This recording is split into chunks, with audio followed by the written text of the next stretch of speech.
Salutare toată lumea, mă numesc Andrei și astăzi o să vă prezint SAMP. O să facem câteva episoade de SAMP și o să vă las serverul în descriere ca să vreți să vă jucați cu mine, să apăreți pe IT.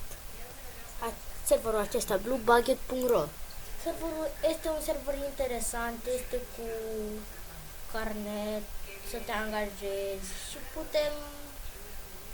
Eu numai ce m-am apucat de el, mi-a spus un prieten de serverul ăsta și am zis să mă apuc și eu de el și mi se pare interesant. Mie mi se pare destul de interesant. O să vă apare ca să vă logați cu ăsta, contul. Eu o să-mi bag parola. Stați puțin că am greșit. Și gata. Și aici este locul unde o să vă dea pe voi. Aici aveți bicicletă. Și dacă vreți să vă cumpărați mașină, scrieți Buicar. Dar vă trebuie level 3. Eu nu am level 3 pentru că v-am spus numai ce m-am apucat de acest server. Și trebuie să-mi găsesc o slujbă. Și scrieți jobs ca să vă găsiți. De exemplu, eu vreau să mă angajez ca să duc pește. Îmi iau o mașină. Îmi iau mașina aceasta.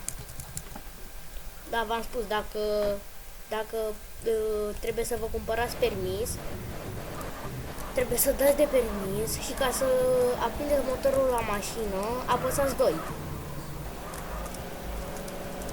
Eu o să mă duc acum la checkpoint-ul acela din arată pe hartă și o să mă angajez. Pentru că ca să faci pește este o treabă foarte ușoară, imediat faci treaba aceea. Stați, fraților, că am greșit drumul.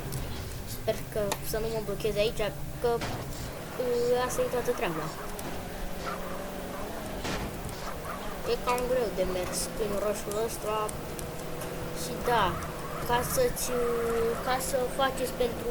Eu aș vrea să mă angajez pe taxi, dar nu e lene să fac aplicație pe penal, dar dacă voi vreți, puteți să vă angajați la poliție și la ambulanță. Dar eu acum o să mă duc la checkpoint ca să mă angajez. Și dacă vreți șofer pe tir, eu am fost, dar nu mai place. Șofer pe tir, vă duceți în locul acela unde se fac angajările. Cred că ați mai jucat voi pe serverul de ăștia. Și în podul ăsta, podul celălalt, te duci să pescuiești acolo. Dar vă explic eu. Vă arăt eu. Uite, cred că ia încă un băiat mai bine să pescuiască. Mie îmi place destul de mult jocul ăsta și faci banii foarte ușor. Vă sfătuiesc, dacă vă jucați pe serverul acesta, vă sfătuiesc să faceți asta. Mie îmi place serverul ăsta, îl ador. E cel mai tare server, mi se pare mie. Pentru că altele nu prea sunt așa de tare, dar ăsta e cu permis. V-am explicat ce trebuie să dați de permis, să vă cumpărați mașini. Și dacă vreți, vă dau și eu banii. Ca să, dacă vreți, și uite, vă duceți aici și scrieți așa, că eu cred că sunt un alt job. Quit job. Nu aveam. Și scrieți get job. Jobul tău scrie în chat. Jobul tău este acum Fisher. Vă duceți în lângă asta și scrieți fish. Și acum eu pescuiesc. Și eu aștept. După trebuie să livrez peștele. Și așa în continuare până faci. Sau eu nu știu acum cum faceți voi. Dar faceți așa, în așa fel să faceți cât mai mulți bani, pentru că eu vreau să-mi iau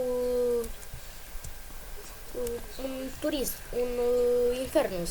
Și vedeți, vă arată în chat cât XXX global XQ the common fish that can be sold for about 7154. Atâția bani am câștigat eu. Acum vă duceți la un magazin și duceți peștele. Vă arăt la ce magazin. Stați puțin. Puțin că băieții ăștia pe aici nu ne dau și nouă mașină să mergem. Da, și acum eu să mă duc la magazin ca să livrez peștele, pentru că e un joc destul de interesant. Stați că iau motocicleta aia, dar nu pot. Fac. O, da, trebuie să plătesc chirie la ea. Da, și nu vreau. Nu vreau ca să plătesc bani. Că vreau să-mi ia trup pentru un infern și costă destul de mult bani. Și vă duceți aici la un magazin. Uite, la magazinul acesta, parcați și voi mașina să nu vă vadă ceilalți oameni, pentru că vă fură. Stați că nu am oprit motorul.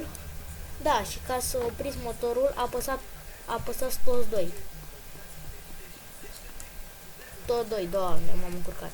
Dați Enter aici și vedeți, mie îmi scade 4000 ca să intri în magazin și ai vândut peștele pentru 17.154.